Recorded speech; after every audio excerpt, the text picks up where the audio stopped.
Olá, muito bem-vindo. Estamos com vocês nesse momento para juntos louvarmos a Deus, para escutarmos a Sua palavra, para compartilharmos mensagens entre quem está participando desse evento agora no Facebook e no YouTube. Dê ali o seu alô, faça seu pedido de oração, né? Mande o seu recado, né? Apareça pelo menos na comunidade virtual, já que por enquanto a gente não está tendo culto presencialmente. Então eu queria já convidar a família, os filhos, aos pais, para juntos louvarmos ao nosso Deus.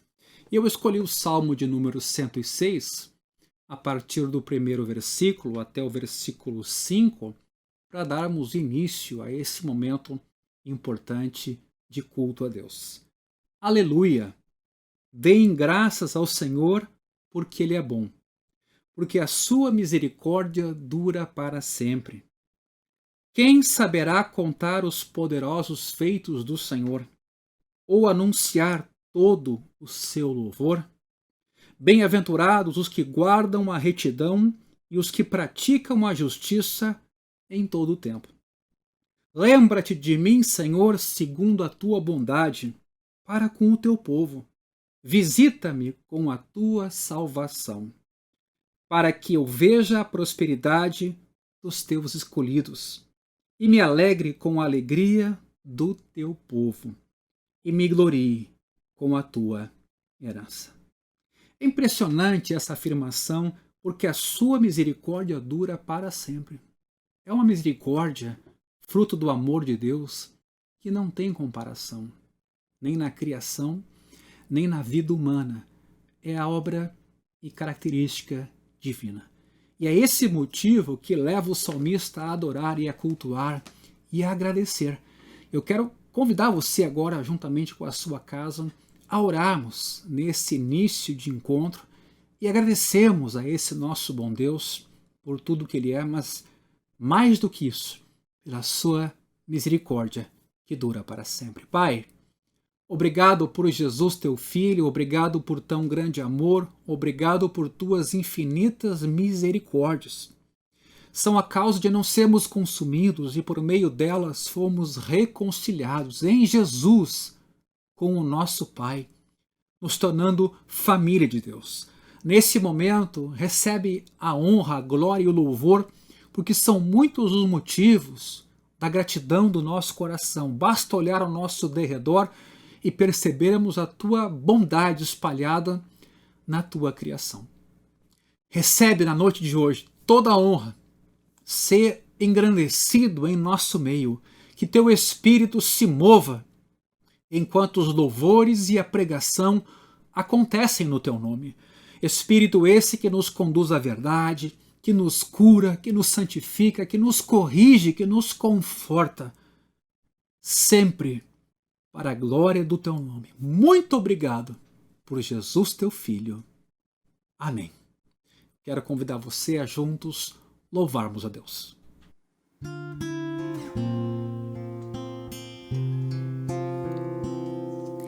Estavas desde o princípio, eterno tu és, Senhor. Criaste do nada a terra, me rendo a ti.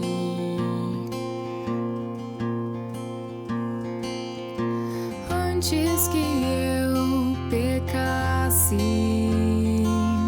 pagaste o preço na cruz. Meus erros pesaram em teus ombros, me rendo a ti. Que posso dizer?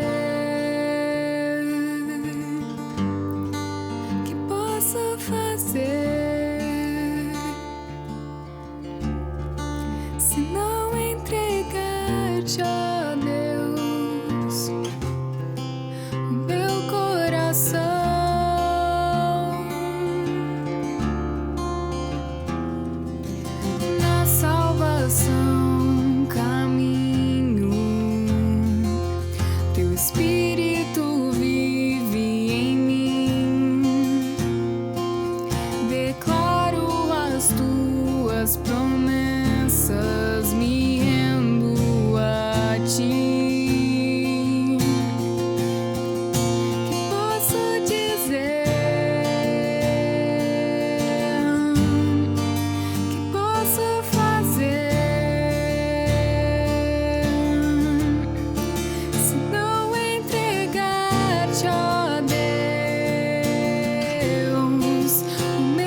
espírito e em verdade te adoramos, te adoramos em espírito e em verdade te adoramos, te adoramos, Rei dos Reis e Senhor. Te entregamos nosso viver, Rei dos Reis e Senhor. Te entregamos nosso viver para te adorar, ó Rei dos Reis. Foi que eu nasci, ó Rei Jesus. Meu prazer é te louvar, meu prazer é estar nos átrios do Senhor. Meu prazer é viver na casa de Deus, onde flui o amor.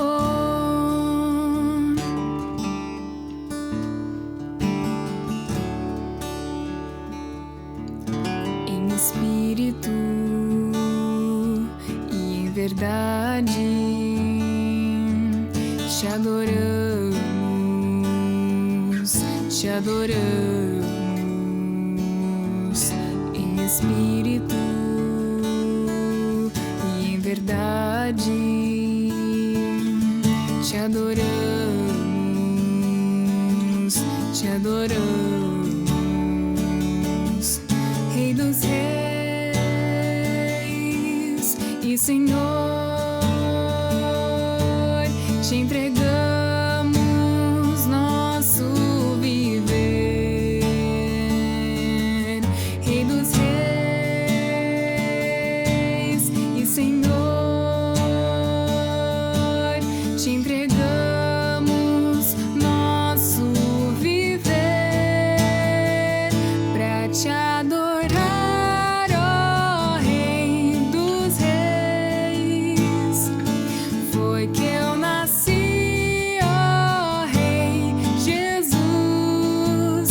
Meu prazer é te louvar, meu prazer é estar nos átrios do Senhor. Meu prazer é viver na casa de Deus, onde flui o amor pra te adorar, ó Rei dos Reis. Foi que eu nasci, ó Rei Jesus. Meu prazer é te louvar, meu prazer é estar nos átrios do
Que bom que você está aqui com a gente e que alegria esse momento de podermos cultuar a Deus e ouvir a sua palavra.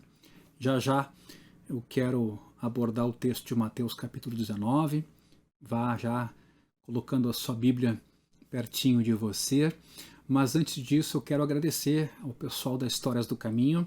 Hoje às 18h45 eles se reuniram através do Zoom para um evento com as crianças e seus pais. Tem acontecido assim, sempre no domingo, às 18h45, para os irmãos da Igreja do Caminho, há esse momento com as crianças pequenas, é claro, e seus pais.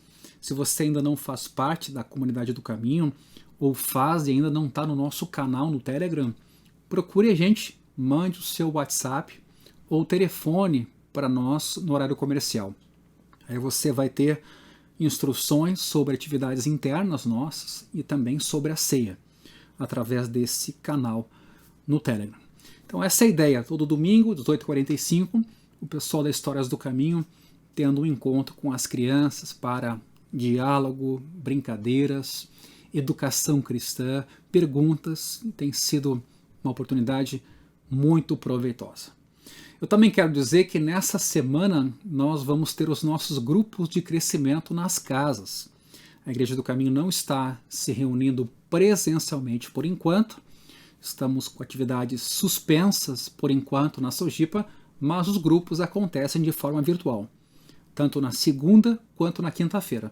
Os grupos duram 1h30 e tem uma pauta bem definida. E a gente está discutindo muito nesse mês e no mês que vem o tema da obediência, de guardar a palavra de Jesus, não só de escutá-la, mas de praticá-la. No domingo passado vimos muito bem isso, a importância de ouvir e obedecer. E esse é um tema que a gente quer explorar melhor nesses nossos grupos nas casas. Também, toda tarde de sábado, de 15 em 15 dias, a gente tem um trabalho com os adolescentes. E eles estão trabalhando com esse livro aqui, do John Stott, Como Ser Cristão. Aliás, livro esse que a gente também está trabalhando com os nossos jovens todo sábado à noite. E tem a ver com esse tema que eu acabei de mencionar sobre obediência. Tem uma parte aqui desse livro que eu quero destacar, quando o autor está tentando descobrir ou explicar o que na verdade define um cristão. Ele diz assim: se a essência do cristianismo não é um credo, não é um código, nem um culto, qual é então? Ele responde: é Cristo.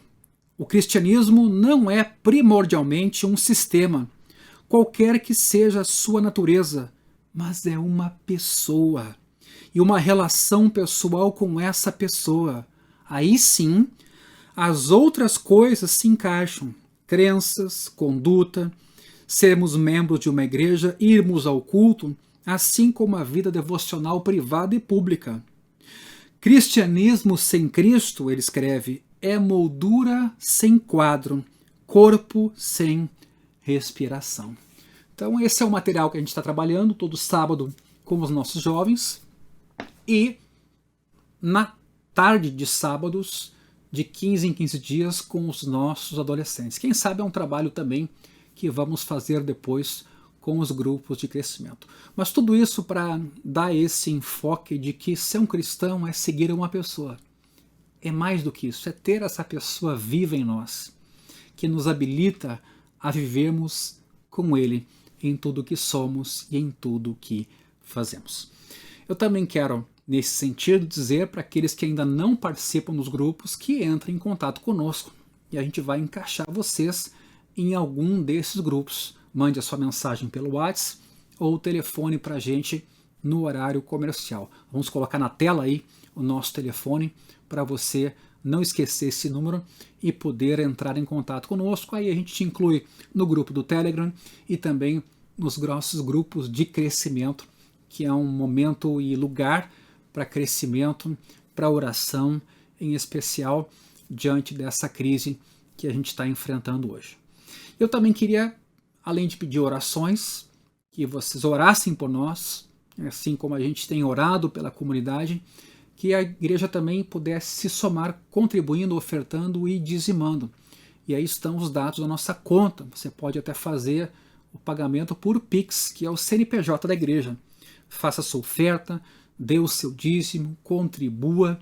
Nós cremos nesse trabalho como uma obra de todos nós, inclusive nós pastores ofertamos, participamos disso com alegria e prazer, porque afinal somos mordomos do nosso Deus. Eu queria então convidar você a ler comigo o texto de Mateus capítulo 19, a partir do versículo 16 até o final do capítulo, cuja leitura é a seguinte: E eis que alguém, aproximando-se de Jesus, lhe perguntou: Mestre, que farei de bom para alcançar a vida eterna? Jesus respondeu: Por que você me pergunta a respeito do que é bom? Bom só existe um.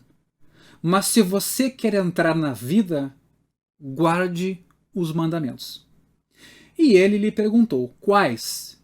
Jesus respondeu: Não mate, não cometa adultério, não furte, não dê falso testemunho, honre o seu pai e a sua mãe e ame o seu próximo como você ama a si mesmo. O jovem disse: Tudo isso tenho observado. O que me falta ainda? Jesus respondeu: Se você quer ser perfeito, vá, venda os seus bens, dê o dinheiro aos pobres, e você terá um tesouro nos céus. Depois, venha e siga-me. Mas o jovem, ouvindo esta palavra, retirou-se triste, porque era dono de muitas propriedades. Então Jesus disse aos seus discípulos: Em verdade lhes digo que um rico dificilmente entrará no reino dos céus. E ainda lhes digo que é mais fácil um camelo passar pelo fundo de uma agulha do que um rico entrar no reino de Deus. Ouvindo isto, os discípulos ficaram muito admirados e perguntaram: Sendo assim, quem pode ser salvo? Jesus, olhando para eles, disse: Para os seres humanos isto é impossível, mas para Deus tudo é possível. Então Pedro, tomando a palavra, disse: Eis que nós deixamos tudo e seguimos o Senhor. Que será, pois, de nós? Jesus lhes respondeu: Em verdade lhes digo que na regeneração, quando o Filho do Homem se assentar no trono da sua glória, vocês que me seguiram também se assentarão em 12 tronos, para julgar as 12 tribos de Israel. E todo aquele que tiver deixado casas, irmãos, irmãs, pai, mãe, filhos ou campos por causa do meu nome, receberá muitas vezes mais e herdará a vida eterna. Porém, muitos primeiros serão últimos, e os últimos serão primeiros. Algumas diferenças entre os evangelhos que a gente chama sinóticos, Mateus, Marcos e Lucas, que seguem uma mesma cronologia, diferentemente de João, essas diferenças chamam a atenção.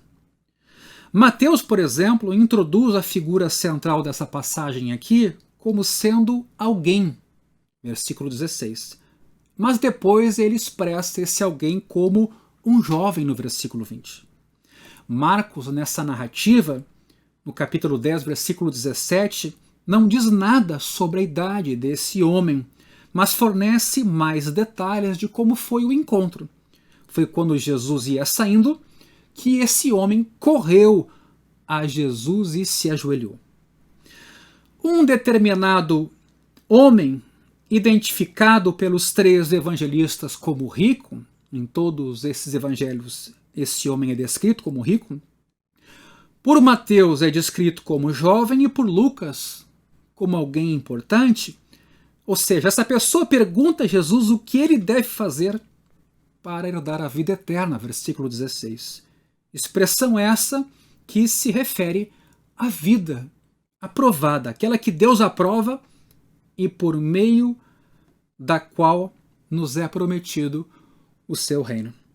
A dificuldade ocorre, porém, quando Mateus aqui é comparado com Marcos e Lucas, porque em Lucas o bom está agregado a mestre, bom mestre, e em Mateus o jovem pergunta: o que de bom eu posso fazer? E por causa dessa aparente discrepância, algumas discussões já aconteceram a partir desses sinóticos, né?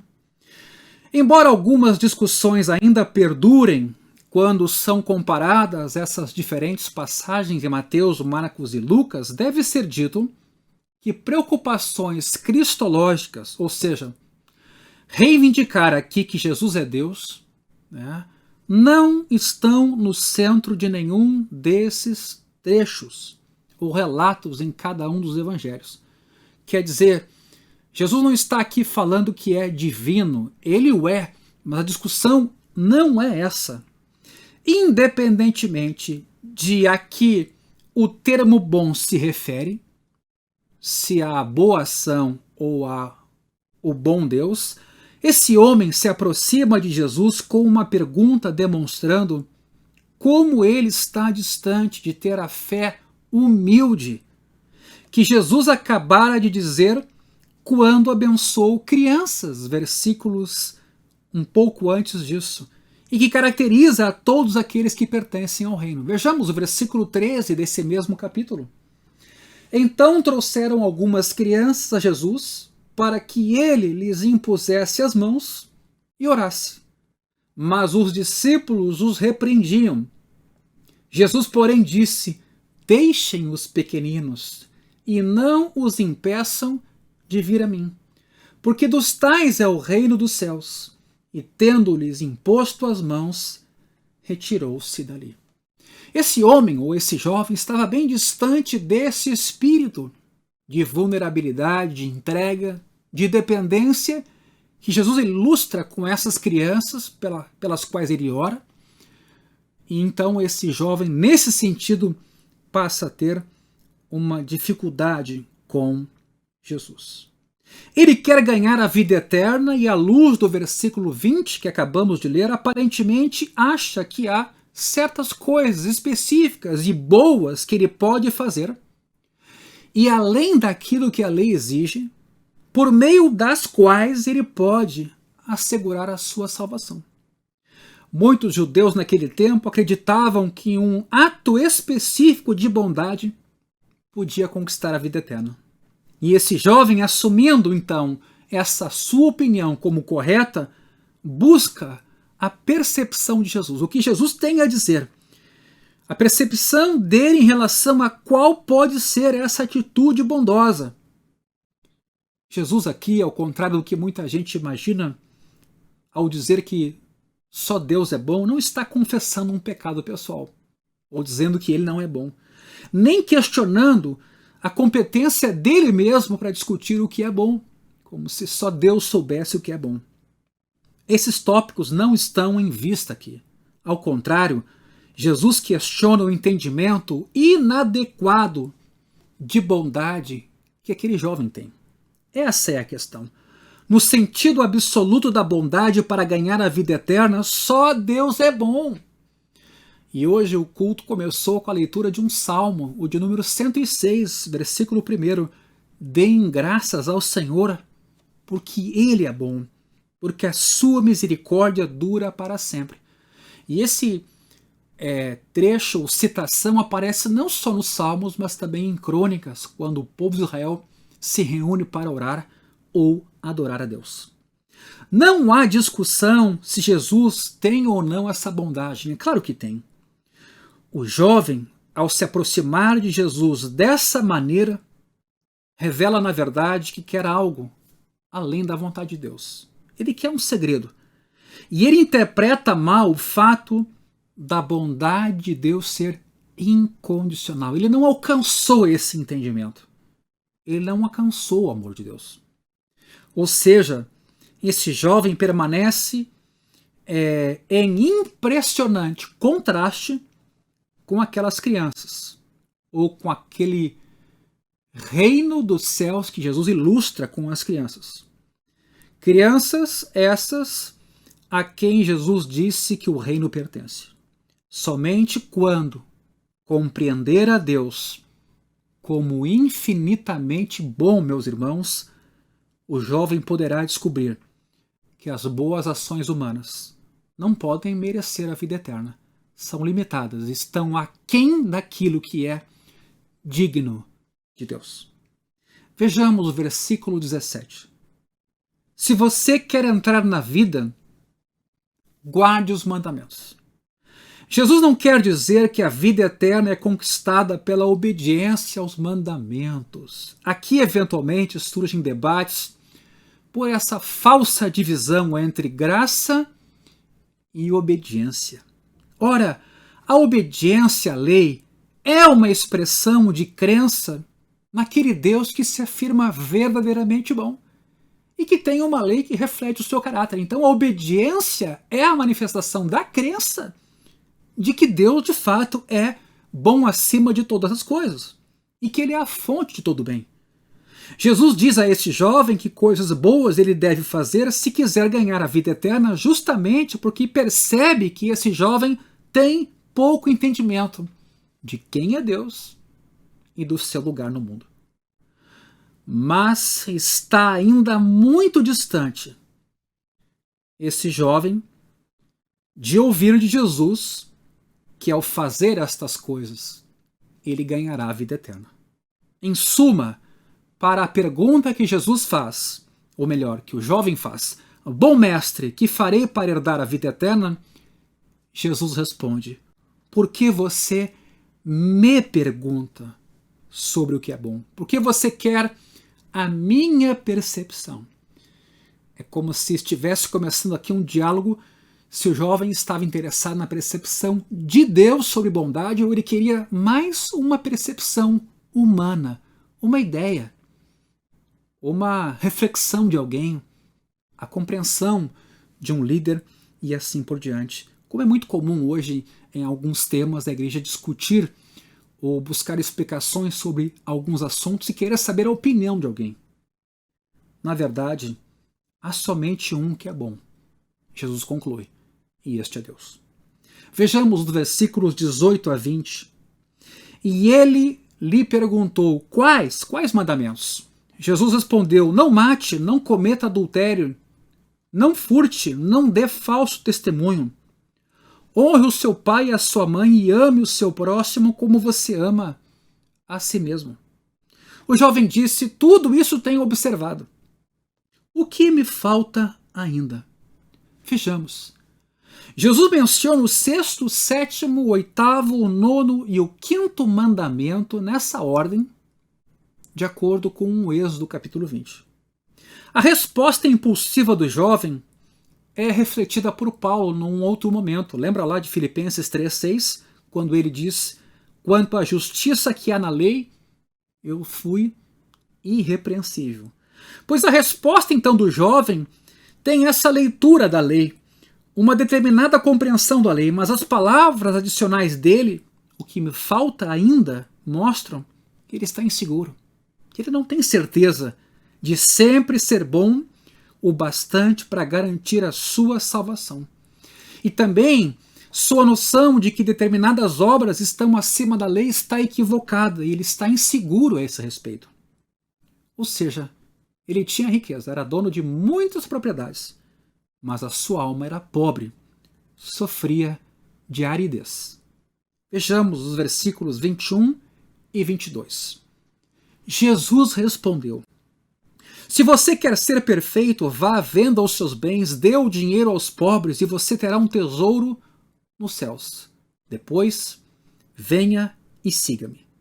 Mas o jovem, ouvindo esta palavra, retirou-se triste porque era dono de muitas propriedades. Muitos consideram equivocadamente que esses versículos indicam uma ética de dois estágios, de dois níveis. Alguns encontram vida eterna, outros, mais piedosos, encontram a perfeição. Ora, a pergunta do versículo 20 refere-se a conquistar a vida eterna. Versículo 17. E a resposta de Jesus no versículo 21 tem que ser entendida como a resposta à pergunta sobre a vida eterna. Um cristianismo de dois estágios é contraditado, combatido em Mateus capítulo 23. Eu quero que você me acompanhe, versículos 8 a 12. Mateus 23, 8 a 12. Mas vocês não serão chamados de mestre, porque um só é mestre de vocês e todos vocês são irmãos. Aqui na terra não chamem ninguém de pai, porque um só é o pai de vocês, aquele que está nos céus. Nem queiram ser chamados de guias, porque um só é o guia de vocês, o Cristo, mas o maior entre vocês será o servo de vocês. Quem se exaltar será humilhado e quem se humilhar será exaltado. Note a natureza do reino de Deus e como as coisas acontecem. Todos somos filhos de Deus em Cristo. Além disso, meus irmãos, a palavra perfeito não é indicada para alguém de uma ética superior, mas é aplicada a todos os discípulos de Jesus, conforme Mateus 5,48, cuja característica e atitudes são um reflexo de um Deus perfeito. Mateus aqui, quando propõe a venda desses bens, não está propondo nenhum tipo de exercício ou prática asceta que envolve autoflagelo, disciplina mental e até física. Na verdade, meus irmãos, a força propulsora básica do versículo 21 não é a venda dos bens e o dar dinheiro aos pobres, mas é: venha e siga-me. A partir de então, os bens estão em cuidado nas mãos de um mordomo, filho de Deus, que entende que administra os dons de Deus para também seus irmãos, seus amigos, seus familiares. Veja, isso aqui é muito importante. O convite é a um discipulado. Mas é importante para esse discipulado ser bem sucedido um desprendimento, uma desescravização, inclusive do dinheiro aqui, que faz tantas vezes a todos nós cativos. O amor ao dinheiro é a raiz de todos os males. E aqui então o desafio a esse jovem é que se desprenda disso, então siga Jesus. O fundamental não é a doação dos bens, o fundamental é poder seguir a Jesus livre. Veja, o que a palavra perfeito sugere aqui é o que ela também quer dizer no Antigo Testamento: lealdade absoluta e obediência de todo o coração. Esse jovem não pôde enfrentar isso. Veja, ele estava disposto a disciplinar-se para observar todas as estipulações externas da lei, não importa qual fosse a regra, e até mesmo para realizar essa boa obra que os judeus apontavam como digna de vida eterna. Mas por causa da sua riqueza, o coração do jovem era dividido. Jesus revela àquele jovem quem de fato é o Deus que governa a sua vida, não o que ele diz com a boca, mas o que acontece de verdade. Seu dinheiro competia com Deus, e o que Jesus exige em todo lugar como condição para a vida eterna é um discipulado radical e absoluto como ele. É uma caminhada, é uma vida com Jesus e atrás de Jesus. Isso obriga a entrega do nosso eu, da nossa vontade, de quem somos. Obedecer aos mandamentos individuais, isso é muito importante, não é substituto para a prontidão da entrega nossa por inteiro, ou da autoentrega quando Deus nos chama pelo seu evangelho. Nesse contexto, a convocação de Jesus quer dizer que a verdadeira obediência, preste atenção nisso, em última instância, é apresentada no discipulado cristão. Encaminhar com Jesus e seguir os seus passos. Claro que formalmente a exigência de Jesus vai além de qualquer coisa da lei do Antigo Testamento.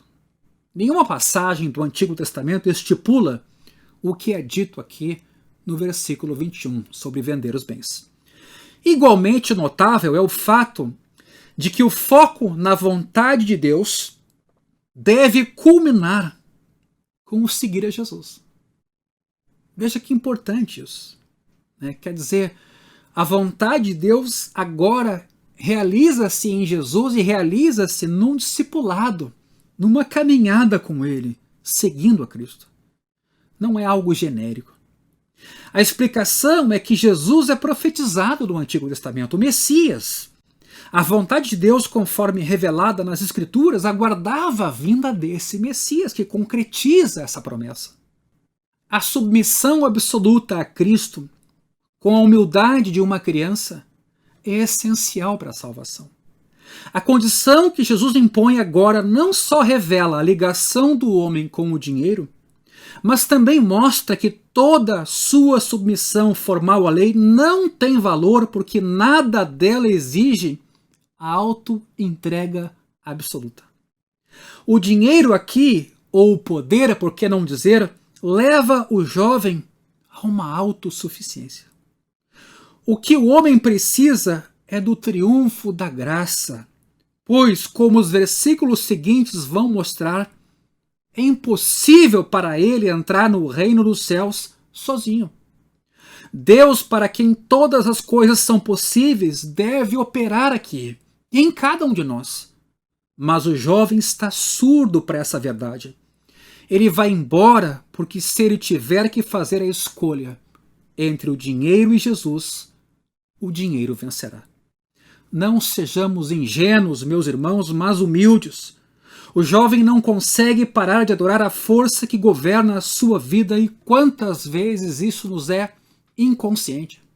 Discutimos questões em todo momento que revelam uma perspectiva cristã, mas nossa cosmovisão, um pouco não tão detalhada, revela tendências outras, seculares, que não tem nada a ver com o cristianismo e com a fé cristã. Quem governa a nossa vida e os nossos valores e a nossa cosmovisão. Vejam o versículo 23 e 24. Então Jesus disse aos seus discípulos: em verdade lhes digo que um rico dificilmente entrará no reino dos céus. E ainda lhes digo que é mais fácil um camelo passar pelo fundo de uma agulha do que um rico entrar no reino de Deus. Jesus não está dizendo que todos os pobres ou que nenhum rico entrarão no reino dos céus. Isso, por óbvio, excluiria, por exemplo, Abraão, Isaque e Jacó, para não falar de Davi, Salomão e José de Arimateia. O ponto aqui do ensino de Jesus está no outro lugar. A maioria dos judeus espera que o rico herde a vida eterna, não porque sua riqueza poderia comprar a entrada no céu, mas porque a riqueza testificava a bênção de Deus sobre a vida desse crente ou desse judeu. A percepção de Jesus aqui é diferente e é mais sensata, por isso a expressão em verdade lhes digo. Ainda hoje a gente tem alguns sinais e evidências de vida piedosa, saudável ou de fruto da vida de um discípulo.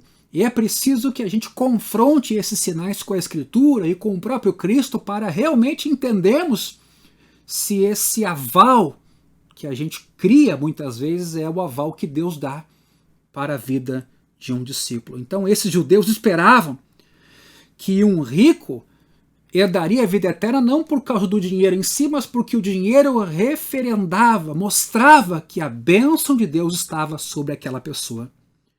Por isso, o susto que eles tomam, se o rico não pode ser salvo, quem será? Veja o dito proverbial do versículo 24. Ele se refere àquilo que é absolutamente impossível. O camelo era o maior animal da Palestina. Tentar enfraquecer essa hipérbole, que é uma metáfora ou uma espécie de figura de linguagem para falar de uma coisa grande e exagerada, ao não considerar a agulha como agulha de costura, mas como uma pequena porta pela qual um camelo sem carga poderia passar de forma espremida ou apenas ajoelhado, é um engano. Ou seja, de fato o texto está falando de uma agulha de costura mesmo. Porque a ideia é o exagero, é mostrar o absurdo de um camelo, um animal daquele tamanho, passar por uma agulha. Essa conjectura, essa outra ideia de agulha, vem de uma alegorização de Jerônimo. Vejamos os versículos 25 e 26. Ouvindo isto, os discípulos ficaram muito admirados e perguntaram: sendo assim, quem pode ser salvo? Jesus, olhando para eles, disse: para os seres humanos isto é impossível, mas para Deus tudo é possível. Salvo aqui equivale a entrar no reino de Deus, ou a obter vida eterna. Os discípulos, refletindo a percepção judaica comum que eles tinham em relação aos ricos, ficam perplexos e perguntam se os ricos, que são abençoados por Deus, é o que pensavam, não podem ser salvos. Então quem pode? Jesus concorda. Para os seres humanos é impossível, mas para Deus tudo é possível. Aliás, expressão essa que aparece no Gênesis, aparece em Jó e aparece também quando Maria é visitada pelo Espírito Santo. Vejamos os versículos 27 e 28. Então Pedro, tomando a palavra, disse: eis que nós deixamos tudo e seguimos o Senhor. Que será, pois, de nós? Jesus lhes respondeu: em verdade lhes digo que na regeneração, quando o Filho do Homem se assentar no trono da sua glória, vocês que me seguiram também se assentarão em 12 tronos para julgar as 12 tribos de Israel. Veja bem, Pedro aqui, pressionado pelo impossível e falando em nome de seus irmãos discípulos, começando aqui a ideia do sindicato, acha que as palavras de Jesus são injustas com os 12. Ele replica: nós deixamos tudo e seguimos o Senhor. Ainda aqui, ele e os outros pensam em termos de ganhar ou merecer o favor de Deus. Essa é a verdade. Todavia, Jesus não repreende os seus discípulos por serem interesseiros. Eles fizeram sacrifícios e merecem uma resposta. Mas o que ele diz, que a bênção por vir, que seja ela pertencendo somente aos 12 na regeneração, como vamos ver depois, ou como sendo uma bênção que pertence a todo crente, essa bênção ultrapassa em muito qualquer sacrifício que eles possam ter feito. O que sugere uma repreensão muito sutil de Jesus a essa pergunta de Pedro. Versículo 28. Em verdade lhes digo. Aponta para algo importante.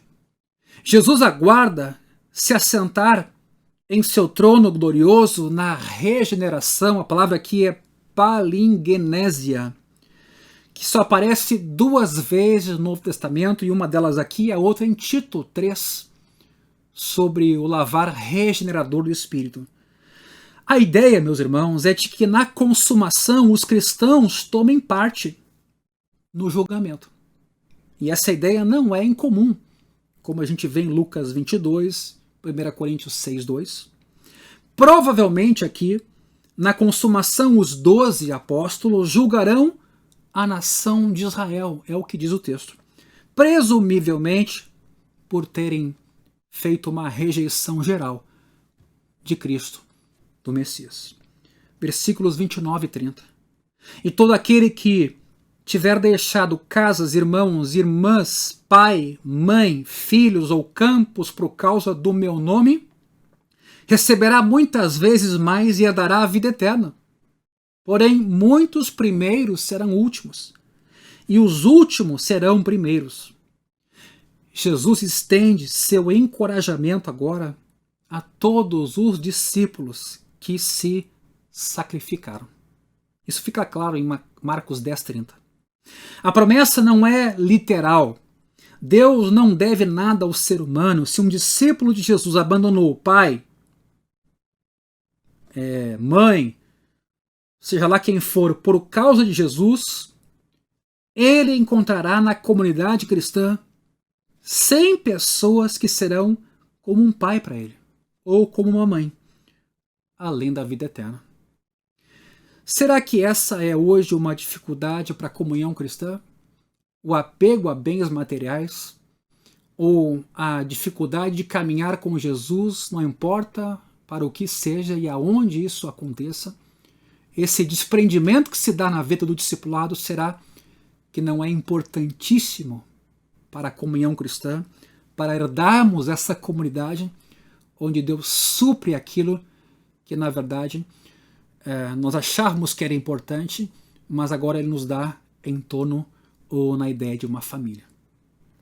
O dito proverbial do versículo 30 é repetido por Jesus muitas vezes, não somente aqui. Aqui, no entanto, ele ilustra o dito, e você pode ter isso na tela aí a partir do versículo 30, com uma parábola, que é o que vem depois desse texto no capítulo 20. E atinge essa parábola o ponto culminante pela citação do provérbio, só que de forma inversa, no versículo 16. Isso indica algo dos reversos que acontecem no reino de Jesus. Alguns dizem, a partir desse dito proverbial, que na consumação o rico ficará pobre e o pobre rico. Se baseiam aqui na história de Lázaro e o mendigo em Lucas 16. Mas o que dizer de Zaqueu, aquele empresário ou publicano, né, que ganhava muito dinheiro e que se converteu? O que dizer de Abraão, em cujo seio o mendigo se encontrava, mas que tinha uma grande fortuna? Não foram para o céu. Muitos pais da igreja sustentaram a ideia de primeiro e último, como se referindo a judeus e gentios, respectivamente.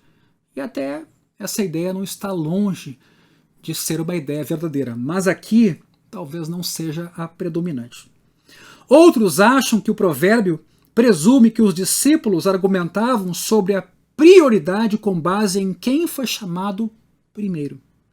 Em razão do que foi descrito, porém, meus irmãos, parece preferível considerar o provérbio como uma forma de apresentar a graça de Deus contra todas as noções de que o rico, o poderoso e o proeminente continuará ou continuarão sendo assim no reino de Deus.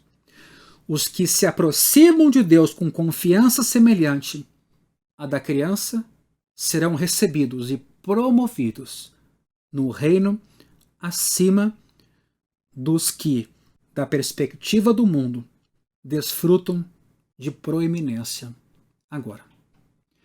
E eu acredito que, por mais que tenhamos vulnerabilidade material ou de poder nesse mundo, quando a gente tem a Cristo, a gente tem a verdadeira riqueza.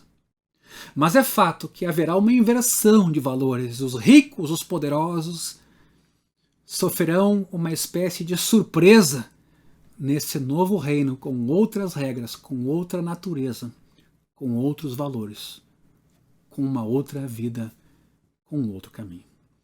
Esse é um texto que provoca a todos nós, não para pensarmos em quem está perto da gente, mas para pensarmos a respeito de nós mesmos e das perguntas que faríamos a Jesus e do convite que ele nos faz e de como respondemos a esse convite, às vezes com o silêncio, às vezes postergando essa decisão, fazendo de conta que ela não nos foi colocada. A pergunta não nos foi feita, ou o convite não nos foi dado. E nós vamos adiando essa decisão. Isso já é uma decisão de não seguir a Cristo. Eu queria convidar você, diante dessa bela passagem, dessa bela narrativa, que hoje convida a cada um de nós a uma reflexão, mas mais do que isso, a uma decisão sobre seguir a Jesus, que nós peçamos a ajuda do Espírito Santo para que nos ajude. E que essa graça que nos dá essa capacidade e poder para vencermos o pecado e o mal e a escravidão que o pecado causa em cada um de nós, que essa graça venha sobre nós, para que aí sim o que é impossível aos homens seja possível a Deus. E nesse sentido, Deus faça tudo em todos. Pai, eu te agradeço pelo poder que há no nome do teu Filho. Eu te agradeço por essa graça que abre os nossos olhos e que nos capacita a, conscientes de nossa escravidão, sermos livres em Cristo para pertencermos para sempre ao nosso Deus e Pai. Eu peço, Senhor, pelo teu bom Espírito, que tu ilumines o nosso coração, nosso entendimento, aquilo que é mais oculto e sombrio em nossa vida, aquilo que define quem somos e o que cremos. E que o Senhor despedace todo o jugo, toda a cadeia que faz com que vivamos em idolatria. Idolatria silenciosa, tácita. Idolatria onde Jesus não é de fato, na nossa caminhada, o nosso Deus. Onde Ele é o Deus que confessamos no culto, mas em decisões, em escolhas e na vida como um todo, ainda somos presos a ídolos. Que a tua luz venha sobre nós, que o teu poder quebre as cadeias, que a tua graça nos dê consciência desse amor inestimável, grande e poderoso. E a partir desse amor possamos nos enxergar como abraçados, como redimidos, como filhos de Deus, em quem temos tudo, onde temos todo o suprimento de nossas necessidades. Eu peço, Pai, abençoa cada família essa noite, cada jovem, cada criança, guarda cada um de nós, no meio dessa crise toda, abençoa o nosso país, o nosso estado, as nossas cidades, que o Senhor tenha misericórdia de nós, abençoando nossos governantes, os profissionais da saúde, abençoando a nossa nação nessa crise, Pai, que o Senhor tenha misericórdia do país e que abençoe a sua igreja e que nos fortaleça na fé e que nos ensine no meio dessa pandemia toda a vivermos para o teu inteiro agrado, crendo em Ti sobre todas as coisas e confiando na Tua bondade. Muito obrigado, Senhor. Por Jesus, Teu Filho, eu oro. Amém. Que o amor de Deus, meus irmãos, que a graça de Jesus e a comunhão do Espírito Santo sejam sobre cada um de vocês. A gente volta no domingo que vem e pede que você nos acompanhe pelas redes sociais e que Deus dê a todos nós uma abençoada semana.